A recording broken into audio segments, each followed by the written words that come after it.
Hello aspirants, welcome back to the new episode of ancient Indian history. प्राचीन भारत के इस सफ़र में, इस दौर में आपका स्वागत है। आज मैं आपको ले चलता हूँ नवपाषाण काल की तरफ। मनुष्य के आने के बाद प्रागैतिहासिक काल जो शुरू हुआ था, उसमें हमने दो चरण अभी तक पढ़े। कौन कौन से? पुरापाषाण काल और मध्यपाषाण काल। आज की इस सत्र में हम नवपाषाण काल की तरफ रुख करते हैं। तो मैं आपको लिए चलता हूँ आज से लगभग 7000 साल पहले के इतिहास में। लगभग 7000 बीसी से 1000 बीसी का जो समय था, इस कालचक्र में नवपाषाण काल देखा गया। नवपाषाण काल में लोग कृषि करना शुरू कर दिए थे। ये एक क्रांतिकारी चरण साबित होता है। एक बहुत ही फेमस इतिहासकार है, उनका नाम है वी गॉर्डन चाइल्ड।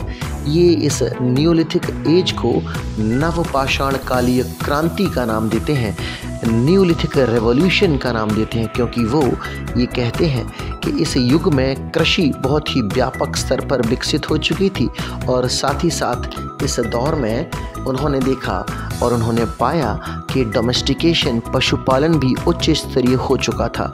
तो जहाँ पशुपालन उच्च स्तरीय होगा, जहाँ कृषि बहुत अच्छी होगी, वहाँ पर मानव जो है वो एक स्थायी जीवन जीना शुरू कर देगा।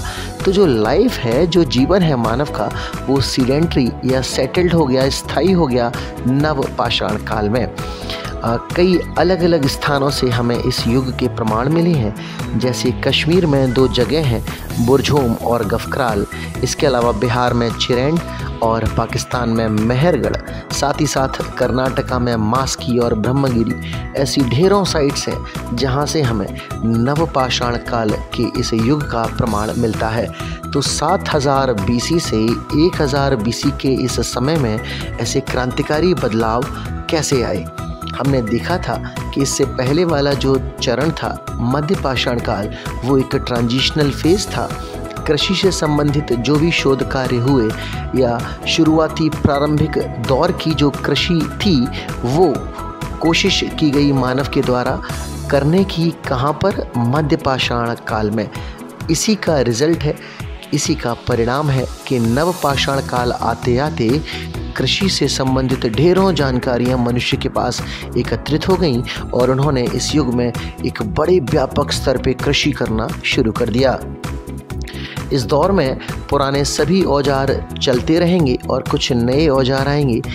हम देखेंगे कि पत्थर के बने पुराने टूल्स कंटिन्यू हो रहे हैं और साथ ही साथ हिरन की सींग, पॉलिश्ड स्टोन टूल्स और ओवल शेप्ड स्टोन टूल्स, ये भी बहुत ज़्यादा प्रचलन में आ चुके थे।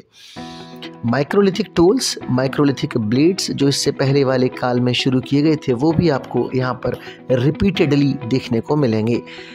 यहाँ के जो लोग हैं नवपाषाण काल के, ये पूरे तरीके से फुल फ्लेज्ड रूप से कृषि करना शुरू कर देते हैं और कृषि के प्रथम जो प्रमाण हैं वो पाकिस्तान की एक साइट मेहरगढ़ है, वहाँ से मिलते हैं। तो इतिहासकारों के मतानुसार मेहरगढ़ वो साइट है जहाँ से कृषि के पहले प्रमाण मिले हैं। अब कृषि में कौन कौन सी फसलें उगाते थे? तो ये फाइन ग्रेन्स, कोर्स ग्रेन्स सभी उगाते थे, जैसे वीट गेहूँ, बार्ले, रागी, चना। इसके अलावा सीरियल्स, तो अनाज, जौ, रागी, गेहूँ, चावल, ये सारी की सारी जो फसलें हैं वो उगाना प्रारंभ कर दिया था मनुष्य ने नवपाषाण काल में। साथ ही साथ ये पशुपालन जारी रखते हैं। यहाँ पर हम देखेंगे कि मनुष्य मृदभांड या मिट्टी के बर्तन बनाना शुरू कर देता है और हम ये भी देखते हैं कि मनुष्य अब घुमंतू नहीं रहा। He is no more a nomad, he became a settler. अर्थात मनुष्य ने स्थायी जीवन जीना शुरू कर दिया। अब वो घुमंतू नहीं रहा, एक स्थान से दूसरे स्थान तक, कभी यहाँ कभी वहाँ, इस प्रकार का जीवन त्याग कर मनुष्य वहीं बसने लगा जहाँ वो कृषि करता है और जहाँ पर वो अपने पशुओं को पालता है। मेहरगढ़ से हमें वीट, गेहूं के साथ साथ कपास के भी प्रमाण मिले हैं। ये काल हमने जो देखा, जहाँ पे मनुष्य एक स्थायी जीवन जीना शुरू कर देगा, जहाँ पर कृषि और पशुपालन दोनों होंगे। साथ ही साथ हमने देखा कि स्थायी जीवन जीते हैं तो हमें स्थायी जीवन जीने के लिए ये देखना पड़ेगा कि इस काल में क्या वो घरों में निवास करते हैं। जी हाँ, बिल्कुल सही सोचा। नवपाषाण काल के लोग मिट्टी के घरों में निवास करते हैं जिनकी छत जो है वो थैच्ड से बनी हुई है या घास फूस से बनी है, जिसे हम गाँव में आम भाषा में छप्पर बोलते हैं। तो ये कच्चे घरों में रहते हैं, मिट्टी के घरों में रहते हैं और जिनकी छत जो है वो छप्पर से ढकी होती है। ये थे इनके घर जो इनके निवास के लिए इस्तेमाल किए जाएंगे। इस प्रकार आधुनिक मानव नवपाषाण काल में आते आते एक स्थायी जीवन जीने शुरू कर दिया, कई वैरायटी की फसलें उगाना शुरू कर दिया और इसके साथ साथ पशुपालन में भी वैरायटी आई। पॉटर्स व्हील यहाँ पर देखा जाएगा, जो चाक होता है जिस पर आजकल कुम्हार जो है वो अपने बर्तनों को आकार देता है, उस चाक के आते ही पॉटरी बनाना बेहद आसान हो गया। इसलिए मृदभांड या मिट्टी के बर्तनों को हम इस नवपाषाण के युग में देखते हैं, विटनेस करते हैं और मेहरगढ़ से हम प्राप्त करते हैं वो प्रमाण जहाँ से हम इतिहासकारों के मतानुसार फूड प्रोड्यूसर या एग्रीकल्चर होने का गौरव महसूस करते हैं। इन कच्चे घरों को, मड हाउसेस को, जिनकी छत जो होती थी वो छप्पर से ढकी होती थी, इतिहासकारों के अनुसार वाटल और दाव के घर कहलाते हैं। तो वाटल और दाव हाउसेस ये एक टर्म है जो मड हाउसेस को ही प्रमाणित करता है। ये रहा हमारा नवपाषाण काल।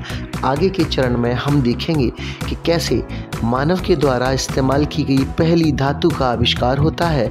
कौन सी है वो पहली धातु जो मानव ने ईजाद की, मानव ने जिसका आविष्कार किया, और कैसे जीवन एक नई दिशा की तरफ मुड़ जाता है। मानव जीवन के इस इतिहास को जारी रखेंगे। जुड़े रहिए चैनल के साथ और इन कहानियों को शेयर करते रहिए। सब्सक्राइब कर दिए चैनल को। आपका बहुत बहुत शुक्रिया। धन्यवाद।